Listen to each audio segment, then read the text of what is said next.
महर्षि उड़िया बाबा को भी एक उपासक ने प्रश्न किया था कि महाराज जी, मन कैसे रुके? तो उड़िया बाबा ने उत्तर दिया, नियम पालन से। यदि हम नियम पर दृढ़ रहें तो मन हमारा क्या कर सकता है? नियम तो परमात्मा देखता है। हम लोग नियम पर दृढ़ नहीं रहते, इसी से हमारे देश की दुर्दशा है। संध्या वंदन तक का नियम जाता रहा है। भजन करने के लिए नियम की बड़ी आवश्यकता। हाँ, बड़े नियम की आवश्यकता है। तो जैसे प्रातः काल से सायंकाल तक की हर व्यक्ति की अपनी एक दिनचर्या होनी चाहिए। ऐसा नहीं कि आज हम 4 बजे उठे, कल 7 बजे उठे, पर फिर मन को आप कंट्रोल नहीं कर पाएंगे। मन के लिए एक दिनचर्या होनी चाहिए कि हमको 10 बजे सोना है, 4 बजे उठ जाना है। तो फिर 4 से 4:15 नहीं होना चाहिए, 4 बजे उठ जाना, ऐसा नियम बना ले। और उठ करके हमको थोड़ी देर नाम जप करना है, थोड़ी देर हमें वाणी जी का गायन करना है, थोड़ी देर हमें ध्यान, एक अपनी दिनचर्या। फिर हम अपने संसार के कार्य के नियम, जो संसार के कार्य हैं, उनको भी करते हुए भगवान को समर्पित करें। जैसे जो पद में है, जो आपको राष्ट्र सेवा मिली है, जो आपको समाज सेवा के पद मिले हैं, या आपको जो घर की सेवा के कार्य मिले हैं, उनमें बहुत धर्म पूर्वक आचरण होना चाहिए। अगर आप अधर्म आचरण करते हैं, अपने पद का दुरुपयोग करते हैं, तो आप सुबह जग करके थोड़ा माला चला लीजिए, फिर भी आपका कल्याण नहीं होगा, क्योंकि आप अपने पद का, अपने सेवा का दुरुपयोग कर रहे हैं। जैसे हम जानते हैं कि अधर्माचरण है, ये अधर्मी है, हमें पता है दोषी है, और वो हमको कुछ धन दे देता है, और हम उसको मुक्त करवाने की बात सोचते हैं, और जो निर्दोष है उसको फंसा देते हैं। अब तुम चाहे जितना माला चलाने की कोशिश करो या दान पुण्य करो, वो तुम्हारा अधर्म आचरण, वो अधर्म का धन तुम्हें सतमार्ग में नहीं जाने देगा। नियम लेना चाहिए कि जिस पद में है, जिस धर्म में है, जिस कर्तव्य में है, चाहे कुछ भी हो जाए, हम अपने कर्तव्य से विमुख नहीं होंगे। जितना जप महान है, उतने कर्तव्य महान है। दोनों बातें समझना है। जब माला फेरा और इसके बाद बेईमानी, अधर्माचरण, इनका कोई नियम नहीं है कि हमें कैसे चलना है, तो वो माला काम नहीं कर पाएगा, क्योंकि उसका तभी सत्य भाव माना जाएगा माला जपला जब धर्माचरण है। धर्माचरण नियम से। बोले वो बड़े कट्टर नियम वाले हैं, उनको घूस नहीं, आप उनको भयभीत करके नहीं काम करवा सकते, प्रलोभन में काम नहीं करा सकते। ये हमारी गृहस्थी है ना, तो गृहस्थी के पालन के लिए धन चाहिए, और धन के लिए हम धर्म को आगे रखें, धन को नहीं। धर्म को, हमारा कर्तव्य क्या, प्रायः जैसे पूज्य बाबा ने कहा, आज हमारे देश में बहुत दुर्दशा हो रही है। दुर्दशा हो रही, क्यों? क्योंकि सब अपनी जगह से गलत हो रहे हैं। अगर अपनी जगह हम ठीक रहे तो हमारी दुर्दशा नहीं होगी। हमारा भजन कम होगा, लेकिन हम धर्म से चल रहे हैं तो हम विजयी होंगे। हम भगवान को प्रसन्न कर सकते हैं, क्योंकि हमें जो कार्य मिला है वो भगवान का ही कार्य, सृष्टि भगवान का कार्य। जैसे नए बच्चे कुछ वकालत पढ़ रहे थे, तो यहाँ आके प्रश्न किया था कि हम जानते हैं कि वो दोषी नहीं है, हम जानते हैं कि वो दोषी है, पर दोषी हमें पैसा दे रहा है, तो हम वकालत पढ़ी इसीलिए, हम उसको जिताएंगे, तो ये क्या कोई पाप है? तो उनका खुला पाप है। बोले नहीं, हमारी कोई ऐसा कंपनी दो, ऐसा कुछ बोले कि हमारी कंपनी को ये सिखाया जाता है, तो हमको तो ये करना ही होगा, अगर नहीं करेंगे तो हमारी वकालत का मतलब क्या रहा? तो नहीं, वकालत का मतलब अधर्मी को मुक्त करवाना नहीं है। वकालत का मतलब अधर्मी के सबूत एकत्रित करके उसको दंड दिलवाना है, और धर्मात्मा को मुक्त करवाना है। अब इसके लिए आपके पास अर्थव्यवस्था अगर कमजोर भी है, तो धर्म व्यवस्था आपकी पूरी है। धर्म व्यवस्था ठीक है तो परिवार स्वस्थ रहेगा, सुखी रहेगा, भगवान आप पर प्रसन्न रहेंगे। अच्छा, फिर हमने तर्क रखा कि जैसे आपकी बहन के साथ कोई गलत व्यवहार करे, आपको पता है, और वो आपको 10 लाख रुपया घूस दे, तो क्या आप उसका पक्ष लेंगे? नहीं। तो फिर दूसरी बहन के साथ किया है। अब यहां विचार करना है ना, अपने भाई का अगर कत्ल किए हो, मुझे पता हो कि ये दोषी है, तो क्या हम पैसे से उसको मुक्त करने देंगे? लगेगा कि जान की बाजी लगा देंगे, और तुम्हें हम ऐसे ही एक गरीब आदमी की किसी ने हत्या की है, तो आपका पक्ष बनता है। पर यह ज्ञान कहां मिलेगा? बिना अध्यात्म के ज्ञान तो मिलेगा नहीं। ज्ञान तो इस बात का मिला कि कैसे पैसा कमाया जाए। अच्छा, वो पैसा यदि अधर्म से आया है तो आपकी दुर्दशा कर देगा, आपकी बुद्धि भ्रष्ट कर देगा। तो जो बाबा कह रहे हैं कि आज हमारे समाज की बड़ी दुर्दशा हो रही, उसका कारण यही है कि हमें अध्यात्म का ज्ञान नहीं, हमें धर्म का ज्ञान नहीं, और बड़ी बड़ी गलतियां हो जाती है। बिल्कुल पता है आदमी निर्दोष है और हम धन के प्रभाव से उसको दंड दे देते हैं। वो दंडा भगवान जब आपको पलट कर देंगे तो आप सह नहीं पाओगे, उसका परिणाम बहुत बुरा होता है। तो इसलिए समाज को चाहिए अपने अपने कर्तव्य का पालन करते हुए एक नियमावली बना ले। जैसे कुछ दुकानों का नियम होता है कि वहां फिक्स रेट होता है, नहीं होता? वहां ये नहीं चलेगा कि कसम से कहते हैं कि तुम्हें हम अपना जान करके कि 100 रुपया मीटर ये मिला है, हम बिल्कुल मुनाफा नहीं ले रहे। नहीं, झूठ क्यों बोल रहे हो? दुकान खोले हो मुनाफा के लिए, झूठ क्यों बोल रहे हो? नहीं लेंगे मुनाफा, हम जितने का लाए हैं उससे मुनाफा लेंगे, पर 120 रुपया मीटर देंगे, कपड़ा बढ़िया है, नाप फिट है, इससे नीचे नहीं उतरेंगे, हमें सफाई देने की जरूरत नहीं है कि हम कसम खाते हैं या ऐसा। हम जानते हो ये बिजली है, दुकान है, नौकर लगे हैं, तो इसका मुनाफा लेने के लिए दुकान खोलें, कोई दान करने के लिए तो नहीं। तो सबको पता है मुनाफा लेगा, लेकिन एक फिक्स दाम, उससे 10-20 रुपया का मुनाफा लेकर के हम उसको बेच रहे हैं। लेकिन झूठ क्यों बोले? बोले झूठ के बिना धंधा नहीं चलता? नहीं, ऐसा नहीं है।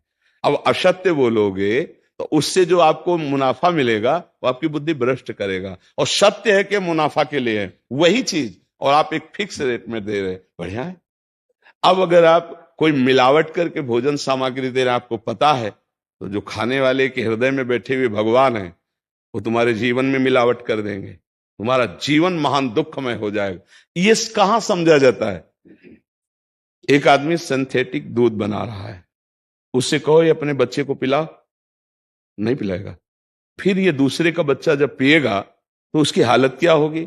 दूसरे शरीर में जाएगा तो हालत क्या होगी? वो केवल धन की बुद्धि रख रहा है। एक आदमी घी में केमिकल मिला रहा है, एक ऐसे अभक्ष्य पदार्थ मिला है, वो स्वयं नहीं खाएगा, लेकिन वो होटलों में भेजा जाएगा, हजारों लाखों लोग खाएंगे, बीमारी बढ़ेगी, उसको रुपया से मतलब है। ये चीज, ये दुर्दशा हर जगह धर्म का ज्ञान न होने के कारण फैल रही, नहीं फैल रही। एक मरीज बीमार है, असली दवाओं में पैसे ज्यादा है, नकली दवा लेकर के असली के दाम में बेच देना, उसको बिल्कुल फायदा ना होना। लेकिन परमात्मा देख रहा है, तुम जानते हो नकली दवा है, वो तो नहीं जानता बेचारा, ज्यादा पढ़े लिखे नहीं, किसान आदमी गांव का आया है, तुमने दे दिया और उसने पैसा दिया असली के। अब वो पैसा तुम्हारी बुद्धि भ्रष्ट करेगा, तुम्हारे परिवार में कलह पैदा करेगा और तुम्हारा पतन कर देगा। ऐसे हर डिपार्टमेंट में, हर विषय में यदि हम अपने धर्म से चले, अपने सत्य से चले, और थोड़ा भी भजन होगा, वो आपको उत्तम गति प्रदान करेगा। पर ऐसा कहां समझ में आ रहा? अध्यात्म के बिना भला ऐसा समझ में आएगा? तो इसीलिए कह रहे हैं हमारे देश की दुर्दशा हो रही। पूर्वजों में पहले यह था कि हमारा धर्म नहीं जाना चाहिए चाहे प्राण चले जाएं, हमारा चरित्र नहीं जाना चाहिए चाहे सर्वस्व नष्ट हो जाए।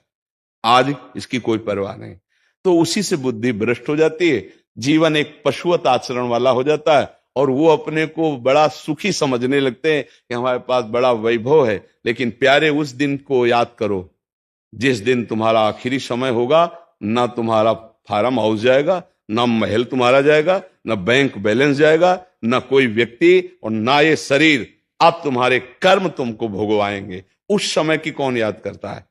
अगर उस समय की याद हो तो भय लग जाए कि नहीं नहीं, पाप नहीं करूंगा, क्योंकि जाना है यहां से। अच्छा, कब जाना कुछ पता नहीं, किसी भी समय ट्रांसफर हो सकता है इस शरीर से।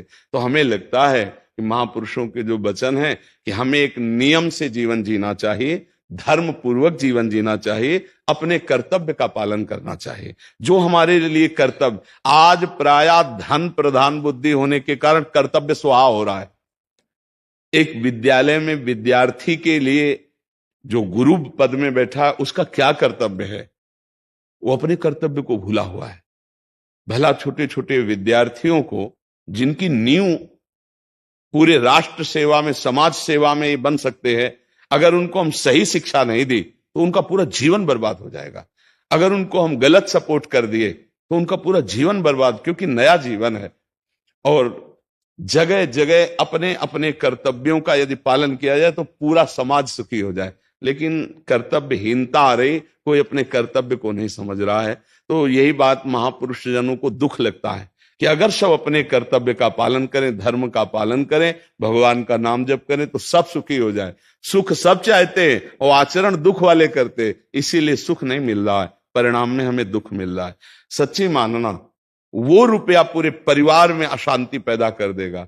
और धर्म पूर्वक 100 रुपया लाओगे और 4-5 परिवार के बैठ के नमक रोटी खाओगे, आनंद से सोओगे, बड़ा प्यार रहेगा, भगवान की कृपा रहेगी। पर ये बात समझ में नहीं आती है। तो ये वृत्ति अगर छोड़ी ना जाएगी तो कुछ भी कर लो, कहीं भी दान पुण्य कर लो, लाभ नहीं मिलेगा। अगर दान देने की बात कही गई है तो धर्म पूर्वक कमाए हुए धन से। अगर आप मेहनत से कमाए हो ना, 10 रुपया दे दोगे ना, तो 10 रुपये का वो आटा लाके अगर 2 रोटी खाएगा तो खूब वजन होगा।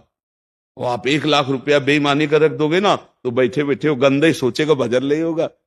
उसका गंदा सोचना और आपका गंदा करना दोनों मिल करके, उसके कारण भी तो आप बने ना, तो आपका ही पतन हो जाएगा। उसको तो भगवान बचा लेंगे क्योंकि भगवान की शरण में है। तो मुझे लगता है अधर्म के धन से कभी किसी को लाभ नहीं मिलता। तो अपने कर्तव्य का पालन करते हुए यदि नाम जप किया जाए तो बहुत जल्दी हमको लाभ प्राप्त हो जाए।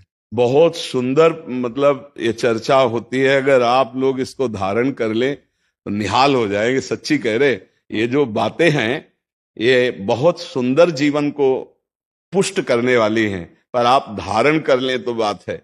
नहीं तो जैसे लाभ दिखाई दे रहा 50,000, तो ये बातें भूल जाओगे, ये बातें अच्छी नहीं लगेंगी। यार बहुत बढ़िया काम घर में आएगा, पर हमारी ये बात ध्यान रखना, वो 50,000 घर में अशांति पैदा कर देगा। सच्ची मानना, आप धर्म से चलना, धर्म से चलोगे तो भगवान तुम्हारी रक्षा में रहेंगे। अधर्माचरण, देखो कैसी कैसी घटनाएं होती हैं। बढ़िया कार है, फिल्मी गाना लगाए चल रहे हैं और वो एक्सीडेंट हुआ, आग लग गई, बाहर निकल ही नहीं पाए, वो अंदर ही जल गए। क्या हुआ? ये करोड़ों रुपए की कार भूंज दिया तुमको अंदर ही बैठाल के, धू धू करके आग लग गई, अंदर जल। ऐसे जलना चाहते हो या भगवान के आनंद में चिंतन करके शरीर छोटे हो फिर दाह संस्कार हो? ऐसे कि सब लोग भगवान के नाम का कीर्तन करते ही जा रहे, फिर आपका अंतिम संस्कार वहां जीवित जल गए। क्या हो सकता है? एक एक पल तुम्हारे कर्म का हिसाब होगा, एक एक सेकंड का। ऐसे कर्म करो कि हमारा अच्छा हिसाब हो, बुरा हिसाब। ये मत समझो कोई देख नहीं रहा, वो देख रहा है जिसको हिसाब कर रहा है, वो देख रहा है। उसके लिए कोई वकील या किसी सबूत की जरूरत नहीं होती, वो सर्वांतर्यामी आपके अंदर बैठे ही देख रहा है। तो सदैव जैसे सत्संग सुन रहे हैं, तो अगर हाथ जोड़ के प्रार्थना है, थोड़ी भी बात मान लोगे तो आप सच्चे सुख के मार्ग में चलने लगोगे। नहीं तो भाई बहुत गंदी हवा चल रही है, माया की बहुत गंदगी ऐसी फैल रही, कलिकाल है ना, कि ये बातें किसी को पसंद नहीं आती। वो बात बताओ कि हम कितना रुपया कमा ले, कैसे कितने भोग भोग ले, और वो अध्यात्म में नहीं है। आपको सच धोखे में मत रहना। अध्यात्म में है, जितना आप धर्म से चलोगे उतना सुखी होगे, और लोक में है जितना धन मिल जाएगा उतना सुखी माना जाएगा। लेकिन वो सुख नहीं है, वो चंद मिनट के लिए हाइलोजन की तरह जलेगा, फ्यूज हो जाएगा।